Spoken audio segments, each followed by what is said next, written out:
এই যে আরেকটা পাওয়া গেছে তেলাপোকা, ওই হাইড্রোসটা বের করেন। আপনি যে জিলাপি আজকে ভাজি করেছেন এখানে কোনো হাইড্রোস দেওয়া আছে কিনা সত্য কথা বলেন। হালকা শব্দটা কোথায় পেয়েছেন? নখে ময়লা লেগে আছে, ভিতরে ময়লা থাকলে বাইরে বের হবে না যখন আপনি এটা দিয়ে খাবারটা ধরতেছেন। এটাই কি রান্নাঘর না ভিতরে একটা রান্নাঘর আছে? হ্যাঁ, এখানে কি কি আছে? আর এখানে কি কি দেওয়া এগুলো? এটা কি? এটা কি? এটা চিনি, এটা টেস্টিং সল্ট, এটা লবণ, এটা টেস্টিং সল্ট কেন দিচ্ছেন খাবারে? কোন খাবারে দিয়েছেন? এখানে তো রাখছেন আপনি। এটা কি চপ ভাজতেছেন? এখানেও কি দিয়েছেন টেস্টিং সল্ট? কিসে দেন এটা? না, টেস্টিং সল্ট দেওয়া যাবে না। টেস্টিং সল্ট দিলে আপনাকে ঘোষণা দিতে হবে যে খাবারের টেস্টিং সল্ট আছে, কি মাত্রায় আছে সেটা ঘোষণা দিতে হবে। অনুমোদিত হারে দিতে পারবেন, কিন্তু আপনি এভাবে ঢালাওভাবে দেখেন দিতে পারবেন না। বুঝতে পেরেছেন? এটা রাখেন, ফেলে দেন। এখানে তো বেশ সাফোকেশন আছে, বাতাস চলাচলের ব্যবস্থা আছে। ওই কর্নারে কি কি রাখছেন একটু বের করে দেখেন কোটাগুলো। আর জিলাপির কারিগর কে? ওনার সঙ্গে কথা বলবো। কি ওটা? সবগুলো বের করেন, ওটা বের করেন, এই কোটোটা বের করেন, উপরে রাখছেন। হ্যাঁ ওটা দেখি, এটা কি?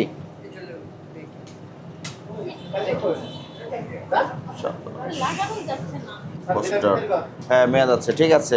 মেয়াদ হচ্ছে না, কোনো উপাদান ব্যবহার করবেন না খাবারে। এখান থেকে বের করেন তো একটু দেখি।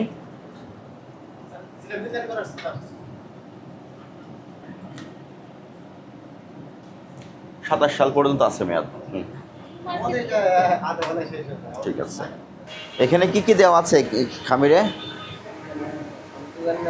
কে জানে? সিনিয়র জানে। সিনিয়রকে একটু আসতে বলেন। আপনি তো খালি হাতে কাজ করতেছেন, আপনার হাতের নখ দেখি। নখে ময়লা লেগে আছে, নখে ময়লা রাখা যাবে না তো। আপনি হয় হাতে গ্লাভস ব্যবহার করবেন অথবা সপ্তাহে 2 দিন পর, সপ্তাহে 2 দিন, মিনিমাম 2 দিন নখ পরিষ্কার করে রাখতে হবে। তো আপনার তো নখে ময়লা আছে না, এই যে কালো হয়ে আছে, ভিতরে ময়লা থাকলে বাইরে বের হবে না যখন আপনি এটা দিয়ে খাবারটা ধরতেছেন। তখন তো আপনার নখের ময়লা খাবারে চলে যাচ্ছে, খাবারটা তো সেক্ষেত্রে নিরাপদ থাকবে না। আপনি গ্লাভস পরে নেন, হাত পরিষ্কার করে নখ কেটে নেন আর গ্লাভস পরে নেন। আপনি জিলাপি তৈরি করেন? কি খামিরে কি কি উপাদান দেওয়া আছে? খামিরে খাবার সোডা দেয় আর বাসি ময়দা দিই। খাবার সোডা, বাসি ময়দা, ময়দা, বেসন বেসন আর ময়দা। ময়দা, ময়দা তো বললেন। হ্যাঁ এই স্যার। 3টা আইটেম দেন। জি স্যার। সরেন দেখি কি পরিমাণ খামির বানিয়েছেন আজকে। এই যে পরিমাণ স্যার। তাহলে সেইটা খাই। এটা কি? এই যে খাবার সোডা দেই, খাবার সোডা আর বেসন আর বাসি ময়দা দিই। বাসি ময়দা। ওই হাইড্রোসটা বের করেন। না হাইড্রোস না স্যার, আমাদের এখানে পাইবেন হাইড্রোস, ওগুলো সব মস্ত। জিলাপিতে কি কোনো হাইড্রোস দেওয়া আছে? জি না স্যার। হ্যাঁ জি না স্যার। তেল কবেকার? দিল্লিতে আমরা আজকে তেল দিল্লিতে তেল এই যে এই যে বাদলাম জিলাপি কালো জিলাপি বাদলাম এখন একটা চামচ উঠাই দেখাও। একটা চামচ নিয়ে হতো। আপনি যে জিলাপি আজকে ভাজি করেছেন এখানে কোনো হাইড্রোস দেওয়া আছে কিনা সত্য কথা বলেন। স্যার রোজা রাখতে মিছা কথা বলবো না, আমি রোজা আছি। হাইড্রোস বিন ভাজি করেন আপনি? আমি হাইড্রোস সারা বাজি স্যার, এই যে বাসি ময়দা দেই আর খাবার সোডা দিই। ঠিক আছে, আপনার কথা বিশ্বাস করলাম। কখনো জিলাপিতে হাইড্রোস ব্যবহার করা যাবে না, নিষিদ্ধ করা আছে, ঠিক আছে আইনে। স্যার এটা আমি জানি স্যার। আর নখ পরিষ্কার রাখবেন। স্যার জানেন। ঠিক আছে। এখন কিসের ডেট লাগাচ্ছেন? হ্যাঁ মাত্র বানিয়েছেন দই বড়া, গড়িয়ে যে ডেট দিচ্ছেন। আমাদের জিনিস আমরা ডেট দিয়ে আমরা 8-3-10 তারিখ বানিয়েছেন। কোথায় দই বড়া? দই এখানে সব এখানে আমাদের সব কিছু জিনিসই আমাদের এখানে। সবজির ময়লা না, ওটা তেলাপোকা ছিল। তেলাপোকা থাকলে তো কই আপনার হাতেরটা পালাইলো তো। হুম কই আপনার হাতে তেলাপোকা নাই, কিন্তু তেলাপোকা তো এটা। তেলাপোকা ছিল না ম্যাম। তা আপনাকে তো হাত দিতে মানা করলাম, আপনি হাত দিলেন কেন? আমি ধইরা আপনি দেখানোর আপনাকে জন্য বললাম হাত দিয়েন না, আপনি হাত দিলেন কেন? আপনাকে তো বললাম যে ওটা তেলাপোকা, আপনি হাত দিয়েন না, মানা করলাম। ওই তেলাপোকাটা চলে গেল হাত দিতে যায়। মানে ও চালাকি করে হাত দিয়ে করে ফেলছে।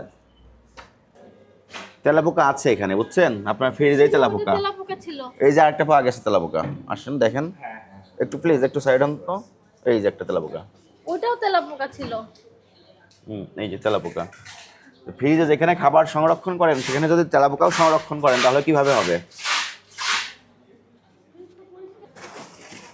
আপনারা এর নিচে পরিষ্কার করবেন, ফ্রিজটা সবসময় পরিষ্কার রাখতে হবে। আমরা তো এসে যে তেলাপোকা দেখলাম, এই দেখেন এটা মরে পড়ে আছে, দেখেন। পুদিনা পাতা। পাতা। ঠিক আছে, আপনি মরা তেলাপোকাগুলো পরিষ্কার করেন। হ্যাঁ অবশ্যই। আপনারা এটা কি মূল্যে বিক্রি করেন? মূল্য কত এই বাটিটার?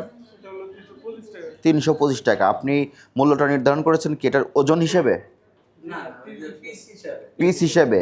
10 এক পিস থাকে। এক পিস কত? এক পিস কত? ওইভাবে যারা বক্স 325 টাকা, 310 টাকা। আপনি তো ইচ্ছা মাফিক তো মূল্য নির্ধারণ করতে পারবেন না। প্রথমত আপনার কস্টিং নির্ণয় করতে হবে, তারপরে আপনি বিক্রয় মূল্য নির্ধারণ করবেন।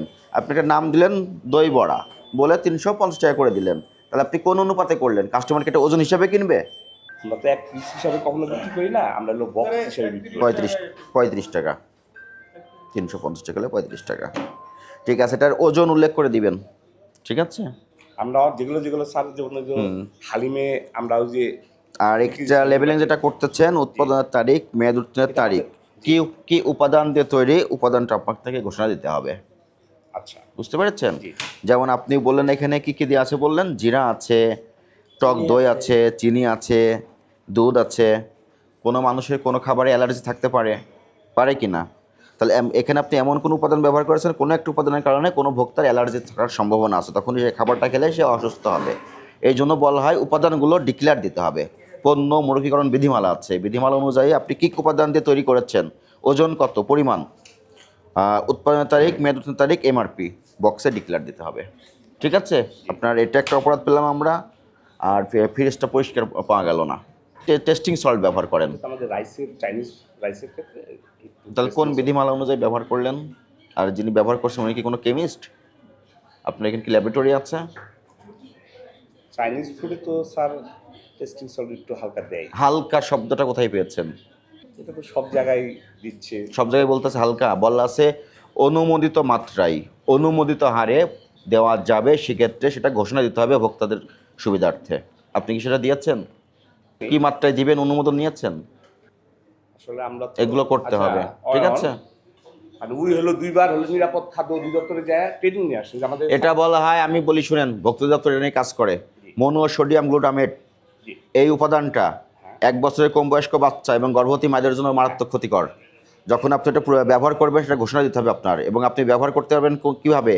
অনুমোদিত হারে, অনুমোদিত মাত্রায় আচ্ছা বলা আছে।